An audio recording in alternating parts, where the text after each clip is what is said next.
Hi,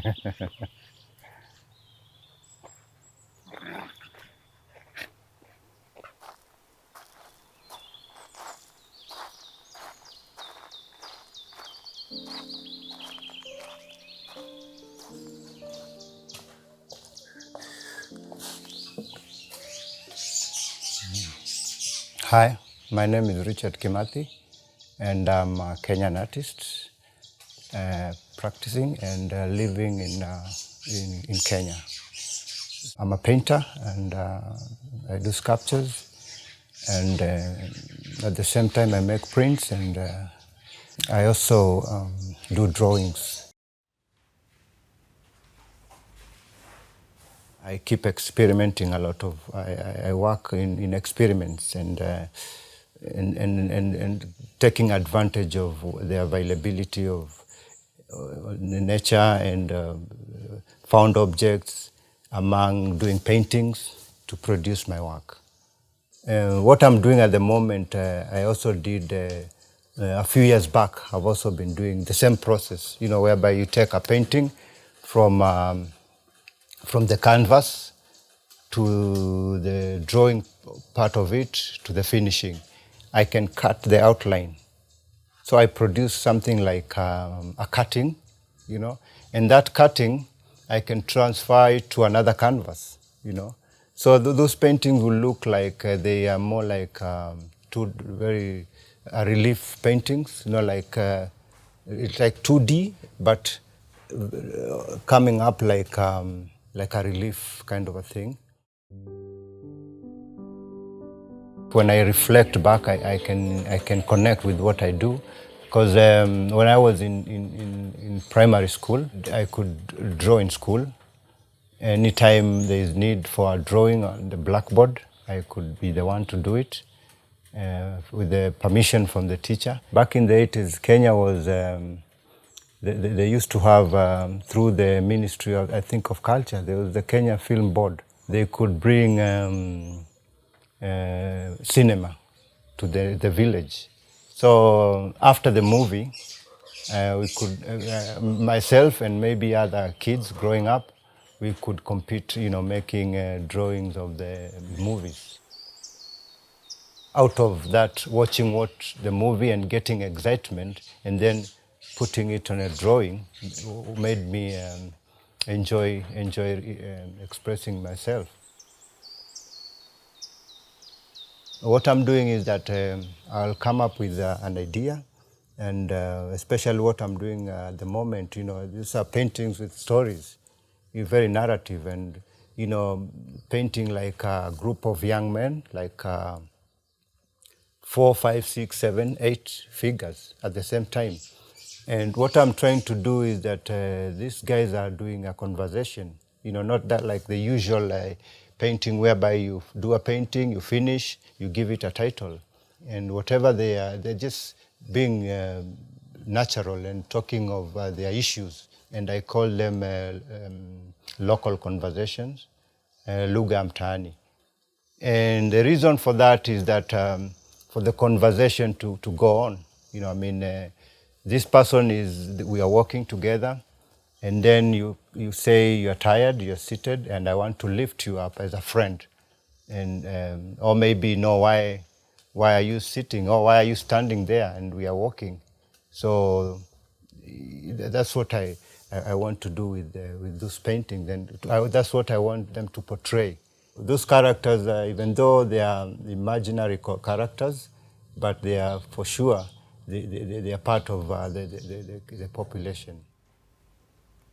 I use a lot of lines and drawings, and So if you look at some of those drawings, like the ones I'm doing at the moment, the paintings, you can realize there are also some pen work across, and it's part of the color.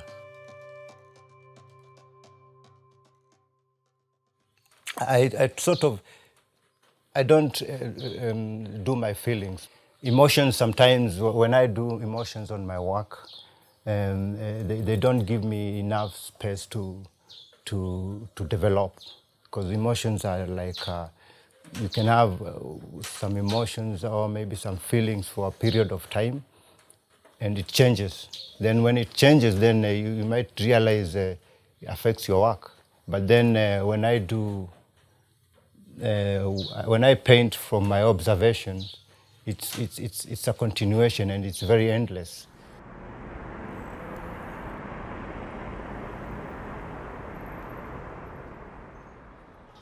I think being also a Kenyan, also, I wouldn't say I'm not part of a Kenyan environment. I'm also part of what goes around and the struggle in Kenya as a country. So my duty is, I've always realized as an artist is to observe and put it on canvas or whichever way I want it. But most of the time I don't work on stretched, if I'm doing a painting, I don't work on stretched canvas. It's always, once I stretch it, like I can do it on a piece of board, I prepare it very well, and then I remove it. Because now, when you prepare a canvas, it becomes it's not like you can fold it like when it was before you do it. Then it's hard, and now I can place it down, I can put it on a table and work it there.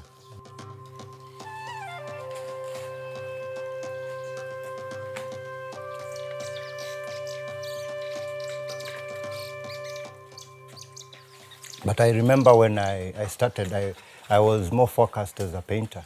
You know, I mean, I had so much ideas to express myself through the brush, even though when I was starting, I used a palette knife.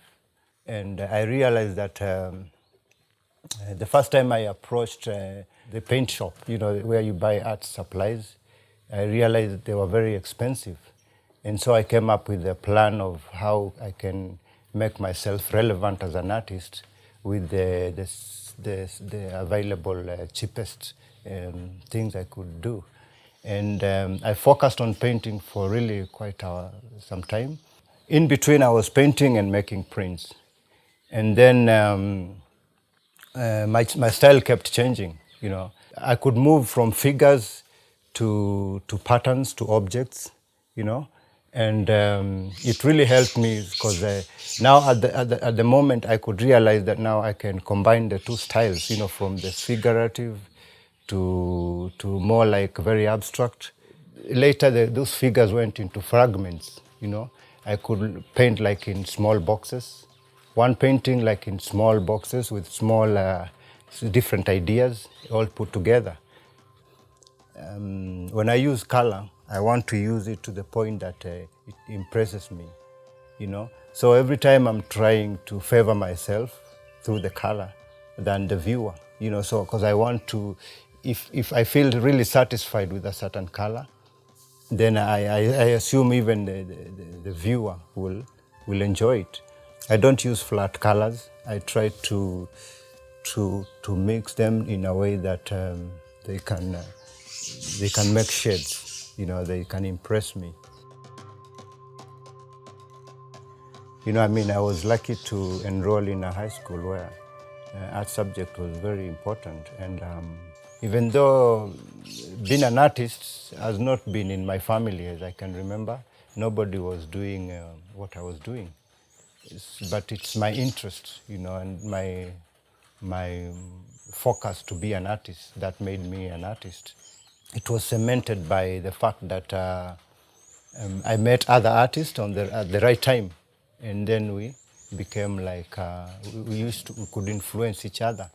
And in the meantime, then we had this first generation of artists. You know, people like Jaka Tarikawe, people like Sen Wadu. We had people like Ansen Soy. We had people like an artist called Francis Kahuri, Elijah Ogira. These people were there before we became artists. And once in a while, I was visiting the gallery, the Watatu Gallery. I could see their work, and it really played a big role and inspired me. So most of those artists, when I went there, they were on display, and I found everybody very amazing, because I mean there's this mind, if you could do your exhibition in Watatu Gallery, and Ruth Schaffner, the owner of the gallery, can accept your work to be on display, then you must be really good. Then in 1996, I was able to join Kuona Trust. So when I joined there, I met young artists who are like, we are on the same age group, generation, the second generation of artists. Artists like Michael Soy. We had Justus Chalo and Simon Murithi and a few others. During that time I joined, there was a workshop going on, and because I remember they used to invite more experienced artists to sort of work with the coming artist. There were people like Senwadu, Chain Muhandi, Wanyu Brush, and all these artists, they meant a lot to me. And out of the workshop, my work won a prize. Then the following year, 1997, a competition sort of came up, and it was sponsored by East African Industries. They later called themselves Unilever, whereby the idea was to identify one of the most promising East African artists. And I was lucky because one of the painting won a prize, and they got a chance also to be part of an exhibition at the National Museum. And it gave me a really big motivation. The following year, 1998, also I was able to participate in my first international workshop. And they used to call the workshop triangle workshops, because the movement of the workshops was sort of like a triangle. So it took place in Naivasha, in Kenya, Naivasha. My first solo exhibition took place in 1998, courtesy of One Off. That's why I got to know Carol Lee. She was also doing art fairs, whereby you have all of Kenyan and East African artists showcasing their work and selling at affordable price. The first one took place at the village market. In the year 2000, I was also in another competition, and this time it was organized by the United Nations to celebrate the year 2000. So they came up with a project whereby artists from all over the world, they can come up with whatever paintings or sculptures in whichever media they can use. I participated in 3 paintings, and I was lucky again. One of my painting was chosen by the United Nations to produce stamps, and it also came with a prize, with money and recognition and a catalog. This was a big step for me. There was another gallery called Ramoma. So Ramoma was also came up in between 2004 and for 4 years to 2008, and also the idea was to show or exhibit Kenyan artists and other regional artists, and that's when now Carol Lee now. Because she was the director when Ramoma was present, she was the director. So when the gallery collapsed, she moved back to her place and established One Off there. And at that moment, that's when now we came together, and I became part of One Off, entirely represented by One Off.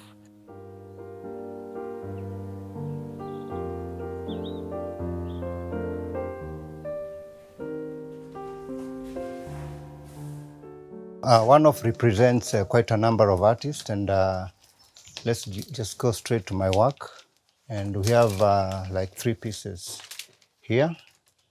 This was some works I did last year, 2022, and I did an exhibition also with most of this work. and I was doing them as a series. So you can realize that they sort of have a similar approach. And I was inspired by, the environment there. I was working, the nature.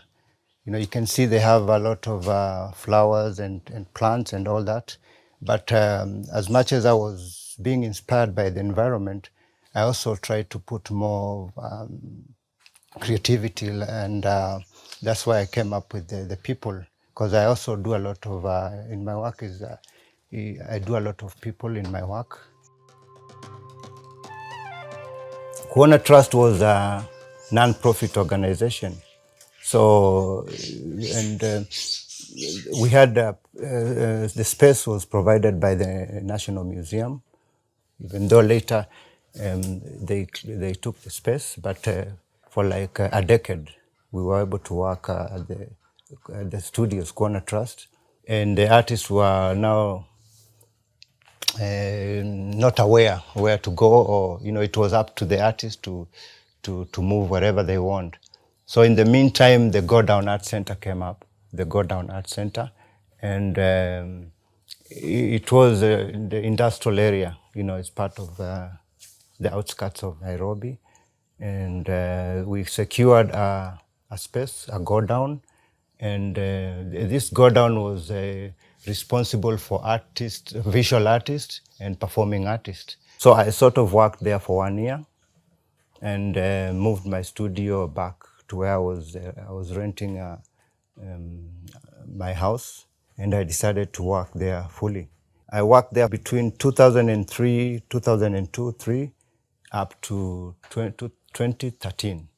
And all this time I was working there and doing shows with One-Off.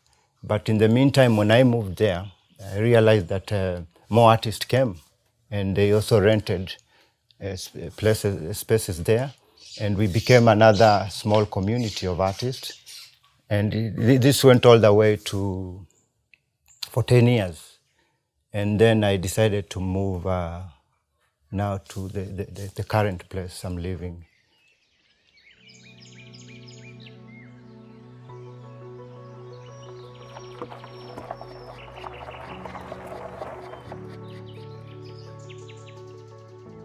The home studio is more like home, and it's free even for my kids, where they feel inspired by anything. My wife also too.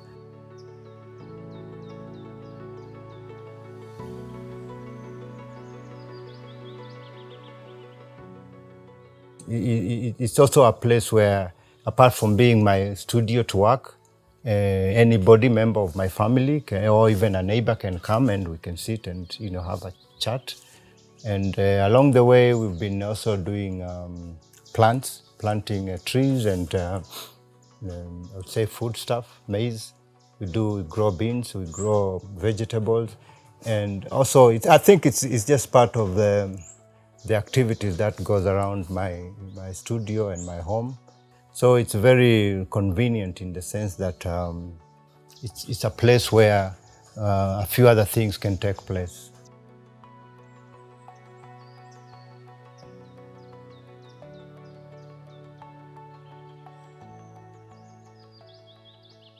But when I'm working, I make arrangements I pick a spot, and for that moment, when I feel comfortable within that period of time, I can sit somewhere and work there until the last minute. When I moved to this space, it allowed me to be more creative, because at that moment I could realize that I could utilize or use the space in so many ways. And that's why I decided to venture into a bit of doing sculptures and metal work. And I remember my first sculptures were metal. And most of them were like sort of imitation from the painting. What I was doing on the painting, I could transfer it into a piece of metal and make a sculpture, which is more like a two-dimensional sculpture. I realize with time I keep doing paintings of human and dogs. I could see dogs across the road, I could see, I have my own dogs, and out of seeing them for frequently, they become part of my subject. And I did a few months ago, I did this metal, but also I've expressed them in terms of paintings also. They are part of they make the character and of the human social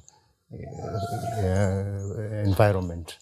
My work really surrounds the people and the culture and the life aspect of it, whereby, the struggle and anything, people and their surrounding, the social, political, economic interactions. Like there is a painting hanging at one off with the image of a politician, and at the background you can see some skulls, and the figure itself is very, very provocative. The critics, sometimes I'll come up with, people will say that my ideas also are very, there's a sadness in my work. But it's something that I could realize wasn't my intention to make, to give that sadness on my work, but it's more like it's something that is very unconscious.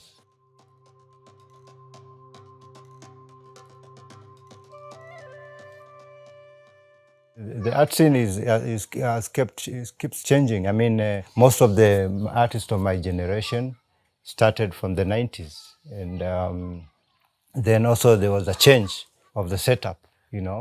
Now, apart from initially, most of the artists from the first generation, they had watatu to work and sell their work. And then at the same time, there were also commercial galleries, whereby some few people can open up shops. I'll call them shops. And then it's up to you if you want to do a painting and sell to them at whatever price they can dictate. It's not a gallery whereby you sell your work, they sell your work, and they give you your money later when they sell at a commission. Those shops were based on that. You step in, they like what you've done, you brought to them, they give you whatever money, or it's up to you to decide. And they were not meant to develop your artistic journey. They're just commercial. So those were there at that time. Maybe probably they still exist, a few. But most, like myself, I was more focused on the futuristic kind of space, whereby you deal with someone based on good relationship, not money, and that's what most of my generation artists did. I think I would want to encourage young people who want to be artists to do so. And when they do it, they don't do it for the money, I mean, because sometimes money may come, but in future, you lose focus. I mean, I know my friends, some of them we started with, and they gave up along the way. And even though you might be a very good artist, there's something good in store for you, but if you want to make some quick money, then you can lose focus, and even the people that you work with, they may lose trust in you. And because I believe as an artist, you don't, whatever you produce, always there's someone who will have to make it complete, to view it, even to buy it, and even to appreciate it. And that friendship should still be there, between artists and everybody.